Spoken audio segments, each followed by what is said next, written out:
Today's verses are 1 Samuel 11 to 15. Samuel rescues the city of Jabesh.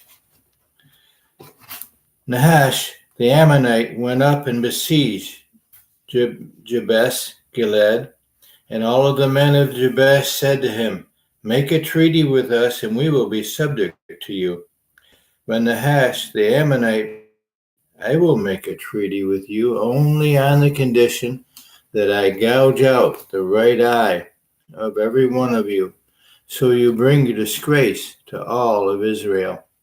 The elders of Jabesh says to him, "Give us 7 days so we can send us messengers throughout Israel, and if no one comes to rescue us, we will surrender to you." When the messenger came to Gilead of Saul and reported these terms to the people, they all wept aloud. Just then Saul was returning from the fields behind his oxen, and he asked, "What is wrong with everyone? Why are they weeping?"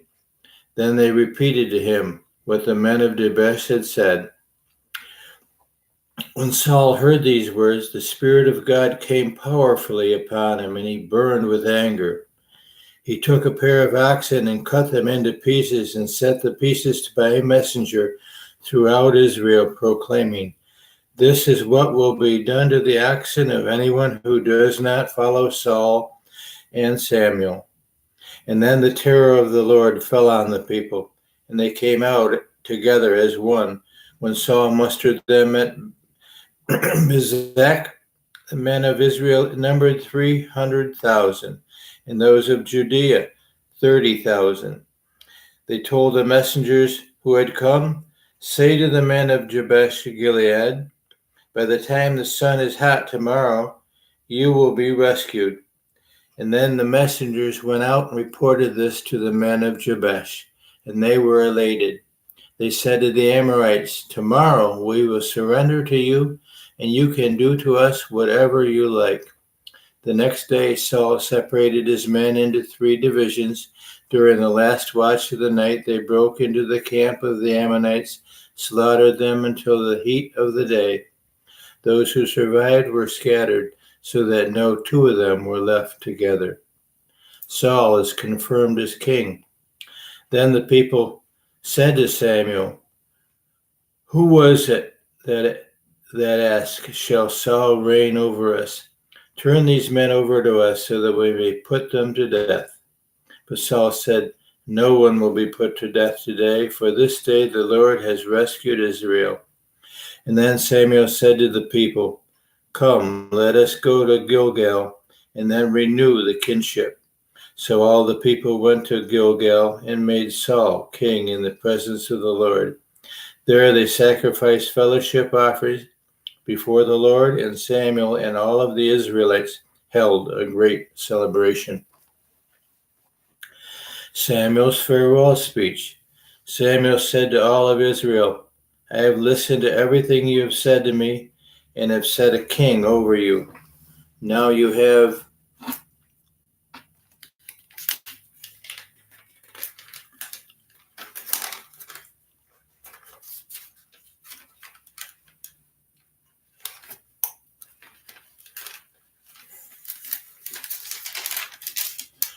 a king as your leader. As for me, I am old and gray, and my sons are here with you. I have been your leader from my youth until this day. Here I stand, testify against me in the presence of the Lord and his anointed. Whose ox have I taken? Whose donkey have I taken? Whom have I cheated? Whom have I opposed?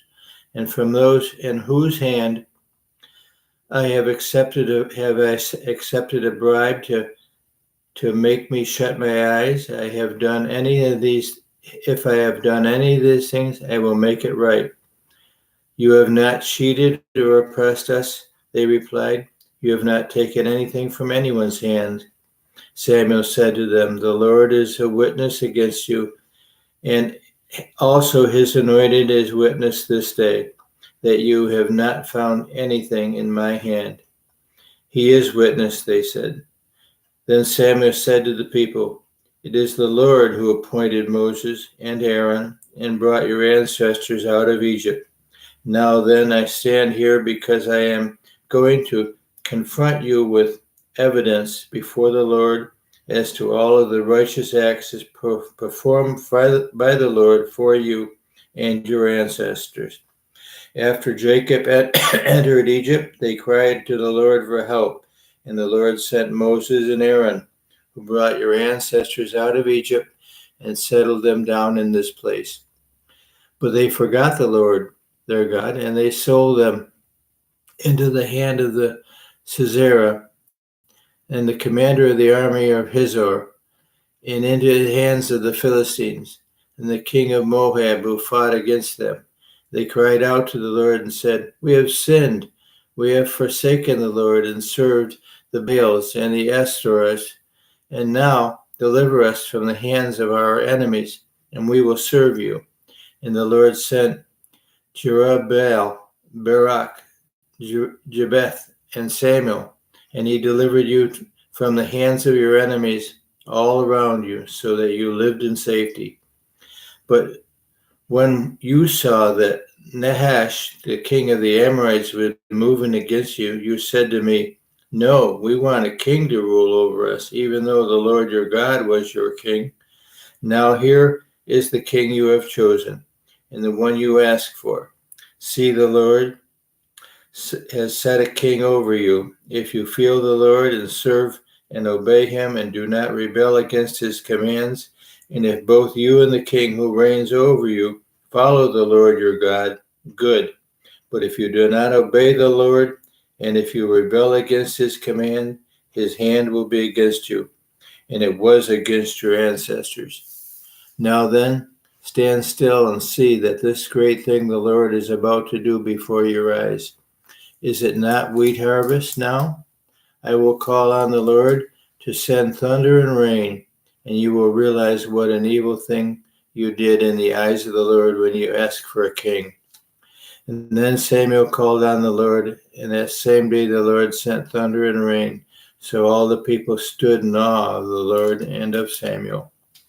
And the people all said to Samuel, "Pray to the Lord your God for your servants, so that they will not die. For we have added to all of our sins the evil of asking for a king."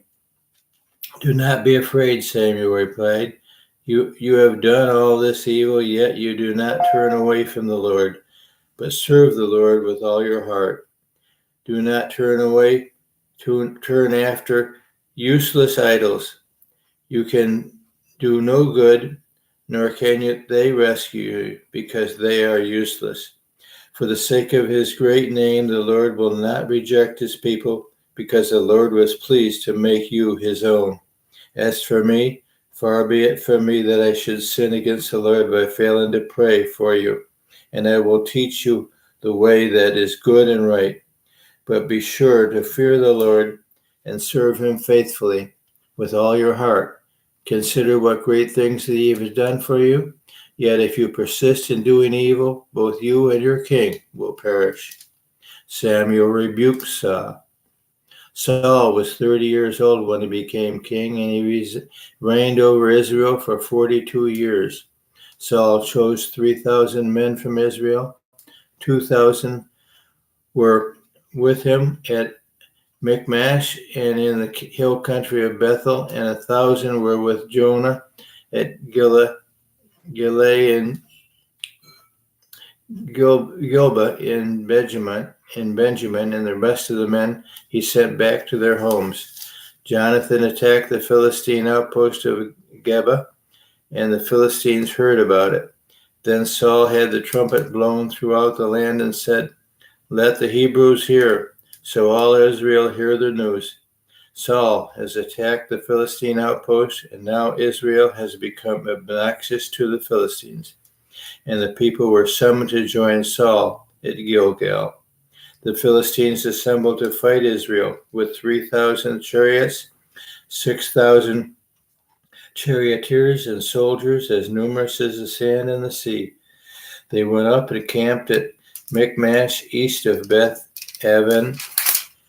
When the Israelites saw that their situation was critical and that their army was hard pressed, they hid in caves and thickets among the rocks and in pits and in cisterns. Some Hebrews even crossed the Jordan to the land of Gad and Gilead. Saul remained at Gilgal, and all of the troops with him were quaking with fear. He waited 7 days, the time set by Samuel. But Samuel did not come to Gilgal, and Saul's men began to scatter. So he said, "Bring me the burnt offering and the fellowship offerings." And Saul offered up the burnt offering. Just as he had finished making the offering, Samuel arrived, and Saul went out to greet him. "What have you done?" asked Samuel. Saul replied, "When I saw that the men were scattering and that you did not come at the set of time, that the Philistines were assembling at Michmash, I thought, now the Philistines will come down against me at Gilgal, and they had not sought the Lord's favor. So I felt compelled to offer the burnt offering." "You have done a foolish thing," Samuel said. "You have not kept the command of the Lord your God gave you. If you had, he would have established your kingdom over Israel for all time. But now your kingdom will not endure. The Lord has sought out a man after his own heart and appointed him ruler of his people, because you have not kept the Lord's command." Then Samuel left Gilgal and went up to Gibeah in Benjamin, and Saul counted the men who were with him, and they numbered 600. Israel without weapons. Saul and his son Jonah and the men with him were staying at Gibeah in Benjamin, while the Philistines camped at Michmash. Raiding parties went out from the Philistine camp in 3 detachments. One turned toward Ophrah in the vicinity of Shahul, another toward Beth Horon, and the third toward the borderland overlooking the valley of Zeboim, facing the wilderness. Not a blacksmith could be found in the whole land of Israel, because the Philistines had said, "Otherwise the Israelites would make swords or spears." So all of Israel went down to the Philistines to have their plow points, mattocks, axes, sickles sharpened. The price was 2/3 of the shekel for sharpening plow points and mattocks, and 1/3 of a shekel for sharpening forks and axes, for repointing goads. So on the day of the battle, not a soldier was Saul and Jonah had a sword or a spear in his hand. Only Saul and his son Jonah had them. Jonathan attacks the Philistines. Now a detachment of Philistines had gone out to the pass at Michmash. One day, Jonan, son of Saul, said to his young armor-bearer, "Come, let's go over to the Philistine outpost on the other side." But he did not tell his father. Saul was standing on the outskirts of Gibeah under the pomegranate tree in Migron. With him were about 600 men, among whom was Ajah, who was wearing an ephah. He was the son of Ichabod's brother Ahitub, son of Phinehas, son of Eli, the Lord's priest in Shiloh. No one was aware that Jonah had left. On each side of the pass that Jonah intended to cross to reach the Philistine outpost was a cliff. One was called Boaz and the other Seneh. One cliff stood to the north of Michmash and the other to the south towards Geba. There, and Jonathan said to his young armor-bearer, "Come, let's go over to the outpost of those uncircumcised men. Perhaps the Lord will act on our behalf. Nothing can hinder the Lord from saving, whether by many or by few. Do all that you have in mind," his armor-bearer said. "Go ahead, I am with your heart and soul." Jonathan said, "Come on then, we will cross over toward them and let them see us. If they say to us, 'Wait there until we come to you,' We will stay where we are and will not go to them. But if they say, come to us, we will climb up, because that will be our sign that the Lord has given them into our hands. So both of them showed the Philistine outpost. Look, said the Philistines, the Hebrews are crawling out of their holes they were hiding in. The men of the outpost shouted to Jonathan and his armor bearer, come up to us and we'll teach you a lesson. So Jonathan said to his armor bearer, climb up after me, the Lord has given them unto the hand of Israel.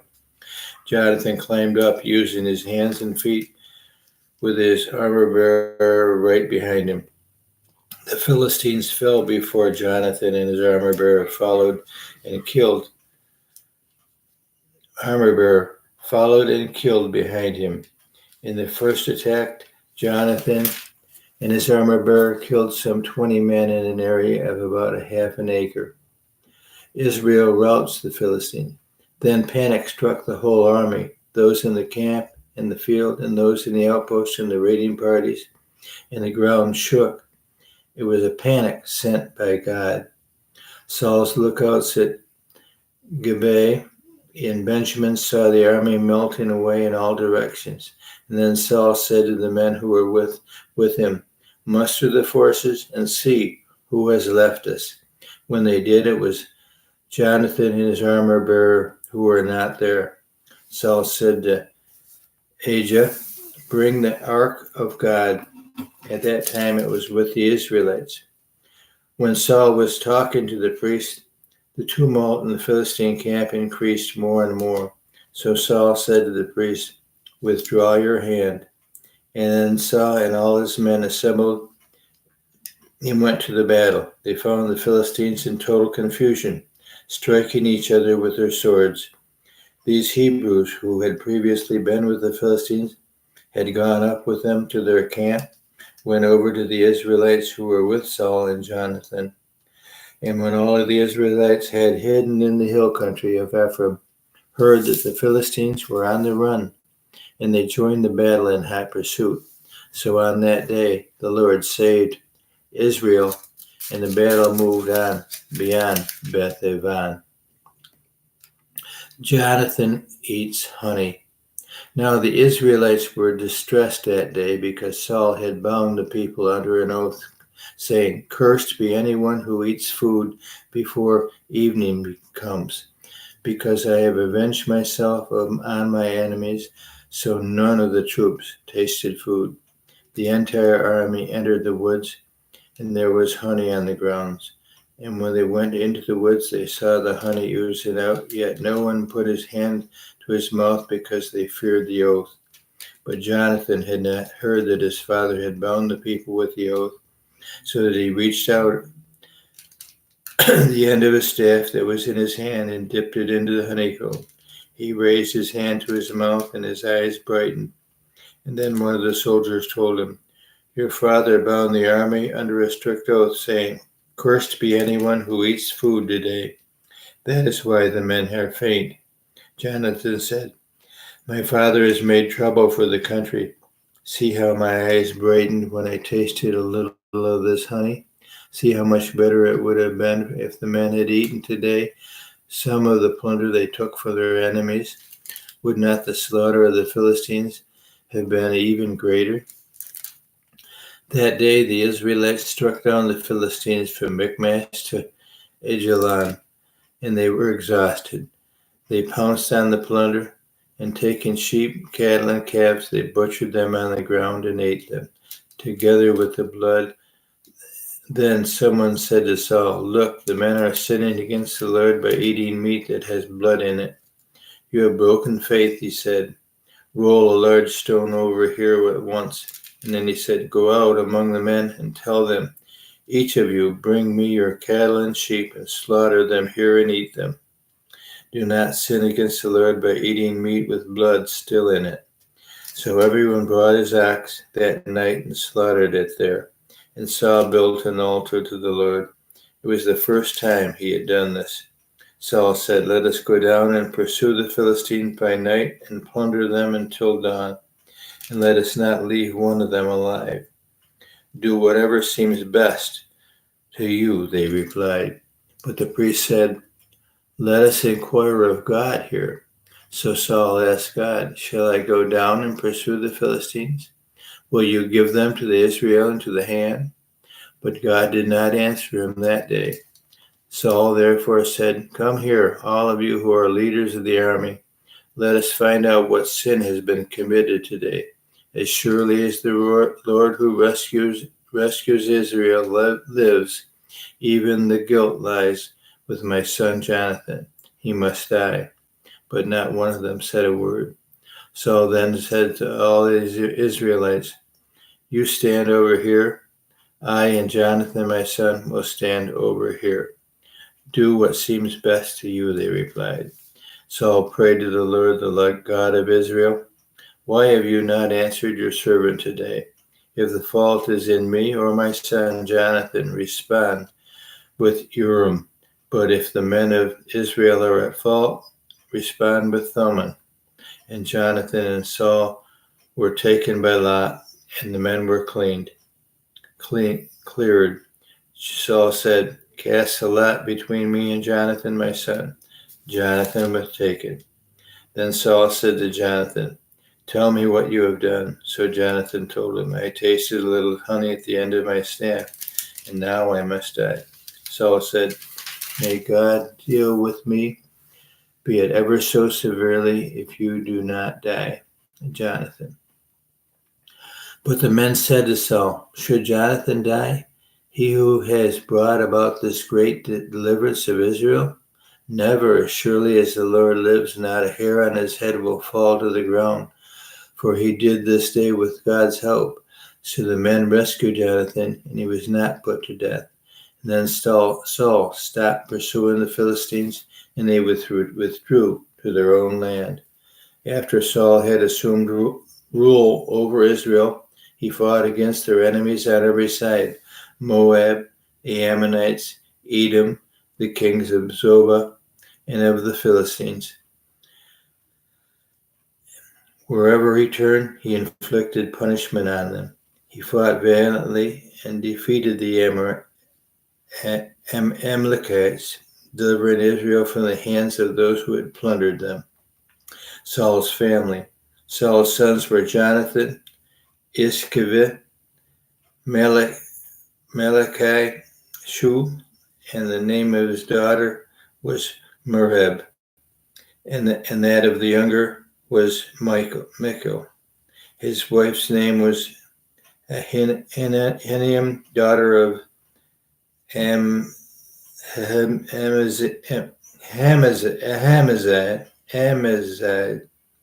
The name of the commander of Saul's army was Abner, son of Ner, and Ner was Saul's uncle.